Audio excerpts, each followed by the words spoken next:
Good morning, good afternoon, good evening to each and everyone, especially those at the other side of the world.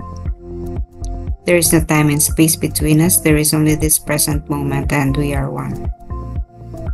On diary entry number 1065, my Jesus, support me when difficult and stormy days come.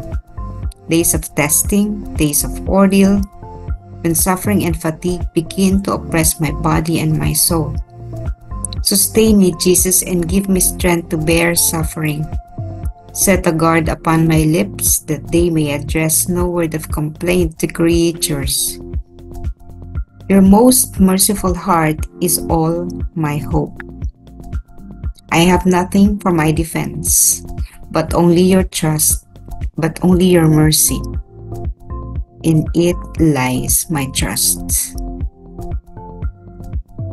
Jesus ko, tulungan mo ako kapag dumarating ang mahirap at mabagyong mga araw.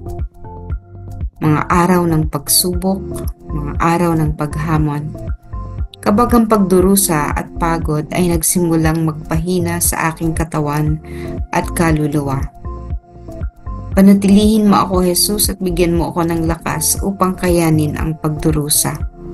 Maglagay ka ng bantay sa aking mga labi, upang hindi ito makapagsalita ng anumang reklamo sa mga nilalang.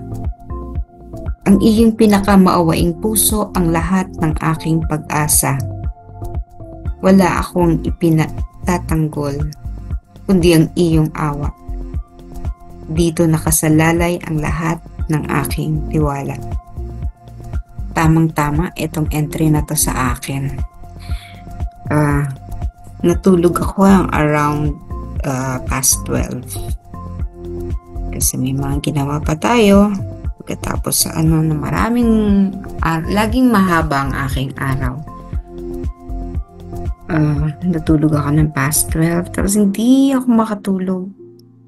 Umiiyak na ako sa alam mo yung gusto matulog kasi gigising ka 2:30, hindi ka makatulog. Nakatulog ako siguro mga 30 minutes na lang.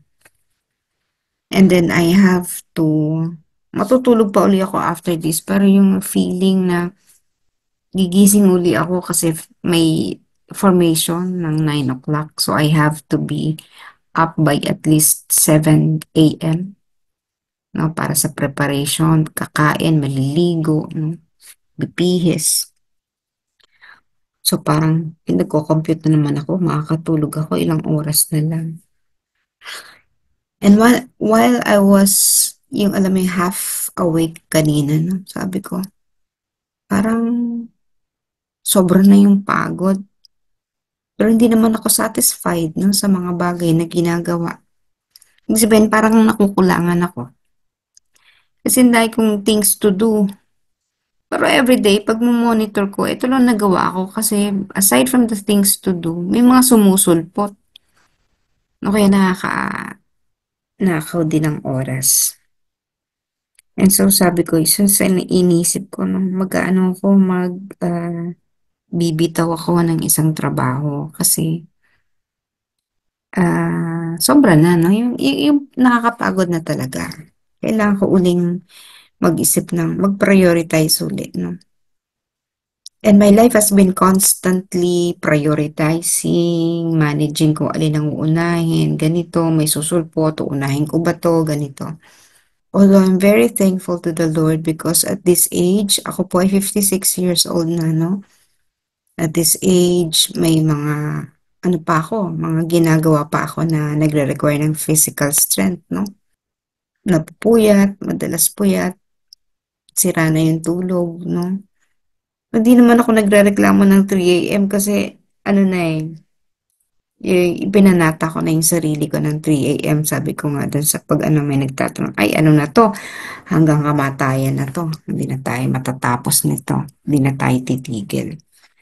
So if there's something that I have, I must not give up, ito yung 3 a.m. kahit sinasabi sa akin na it's not doing you good, yung sa katawan, pero tingin ko naman po, hindi naman ako naaapektuhan masyado. Hindi ko alam pero kung anong mangyayari sa katawan, pero wala akong feeling na very much affected ang katawan.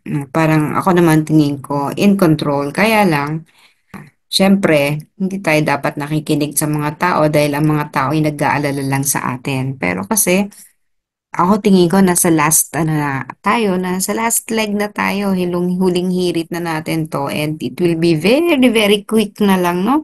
Mabilis na lang ito. Before you know it, the following day wala na, it's all over. So, I really would like to do the things, yung mga dapat na kailangan gawin 'no, sa buhay. Kaya if ever yung sinasabi nila na hindi nakakatulong ang pagpupuyat mo sa katawan mo, baka singiling ganyan, eh papaano pa ba 56 years old na ako 'no, kung maniningil man ang katawan ko, eh, kumbaga napakasuwerte ko na rin kasi tatay ko namatay ng 55 'no, kuya ko namatay ng 35, pero siyempre yung nanay ko 81 ano, lola ko 92 'no. So, women in the family are strong 'no, sa totoo lang po yung mga babae kasi unang namatay yung mga lalaki, yung tito ko namatay na 'no, gano'n. So, I think that the women in our family are strong and will have a longer life. Pero ako gusto ko kung tatanda man ako hanggang 70 plus no, or 80, yun namang ano, yun namang functional, hindi yung nakahiga, no? Kasi kung hihiga rin lang, edi kunin mo na ako, Lord, no? Parang ganon. Sa kabila ng mga fatigue, no? Ito, when suffering and fatigue begin to oppress my body and my soul, talagang sa panahong ito talaga, no? Yung suffering and fatigue is beginning to, ano, to oppress my body and my soul. Pero andyan pa din, hindi naman katulad ng kay Faustina na talagang nakahiga kasi bed rest talaga dahil sa sakit niya, no? I'm still thankful hindi ako ganoon. And pag may konti akong naramdaman, I can manage, no? Kung anong gagawin sa sarili ko. But then Jesus is to sustaining me every bit. No? Sa lahat ng panahon, pagkakataon, He is sustaining me. At ito yung nagpapalakas talaga sa akin, yung sabi ng isang pare, no, let the blessed sacrament be your strength, no? Okay. So kaya talagang isa yan sa priority yung makapag-komunyon, no? Katulad din ni Faustina. Although may mga days na nalilimutan like this week, no? Nung Wednesday ay hindi ko yan nagawa after ng the hour of 3, I had to go to the next guest. So, minsan nalilimutan, but for the entire week naman, made naman ako, no? Mas marami yung panahon ng race. Kaya talagang, I'm sharing you na the Holy or the Blessed Sacrament is really sustaining our body, hindi lang ang ating kaluluwa. So, if you could really take time to receive the communion every day, set a guard upon my lips, bantayan ang aking labi that they may address no word of complaint, no, na hindi tayo magreklamo sa ating mga kapatid. No? So, kanina iniisip ko, paano ko sasabihin that I am letting go of this task no, without complaining. So, hindi naman talaga nagko-complain, kaya lang talagang kailangang bitawan. No? Para makapag-focus din kasi hindi naman natin kayang lahat gawin. And we really have to prioritize on the things that we need to do. So yung sa akin po kasi, dahil napakarami kong skills, napakarami kong alam, hindi kasi ako nakapag talaga, hindi ako talaga nakapag master ng isa lang or dalawa. Talagang ako, ang dami kong alam, parang jack of all trades, no? Kasi yung bang habit na lagi kang may bagong gagawin, may bagong natututunan, gano'n. Kaya nakapag-ano ako ng skills. Imagine nyo at this age, 56, yung in terms of technology, hindi ako naiiwan, no? Hindi katulad ng mga kabatch ko, no? Kasabayan. Talagang struggle yan sa mga teknolohiya. Pero ako, I don't have any problem with it. Kasi I keep on learning every day. Ang ang negative side nga lang kasi people would depend on you on many things, 'no?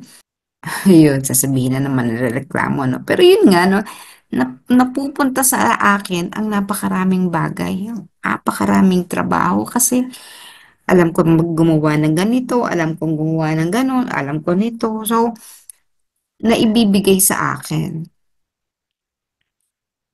and it's not doing good already kasi nga nakakapagod sa katawan 'no, yung pangalawa yung ibang tao, wala na, hindi na nakakatrabaho, wala ng ibang nagagawa 'no. So, iaasa na lang yan sa'yo. Halimbawa, gagawa lang ng sulat, napakasimpleng sulat, pakigawa naman na 'to. Yung gano'n ba, how will you learn? Kung itong mga ganitong simpleng bagay, ibibigay mo pa sa iba, 'no? So, these things are really taking a toll on me sometimes. I'm not complaining, but I think, ah, lahat tayo, 'no? We have to prioritize things. Ano ba yung unahin natin? Ano ba pahalagahan natin? Because we really cannot do everything. No, patlagay ko naman kahit si Jesus, hindi naman yan nag-ano, hindi naman yan nagpaka-superwoman na lahat kanya na, no? Jesus always had time to retreat, no? Pupunta yan ng bundok, 40 days. Pag may meditate lang siya, mananalangin. Retreat na in its sense. Ako iniisip ko, kaya ko pang mag-retreat ng 40 days, no? Yung iwanan ko ba ang lahat? At magsasarili lang ako na sa isang solo retreat ako. Parang imposible. Sa kalagayan ko ngayon, parang hindi kayang gawin. Pero, kailangan din ng kaluluwa ko, no, na mag-focus. Kasi, yun yung makakapagbigay pa sa atin ng mas matinding lakas para sa mga hinaharap. So, kayo din, think of several things, no? Pero you prioritize. Learn to manage your time and prioritize. I think this is what Faustina is telling us today.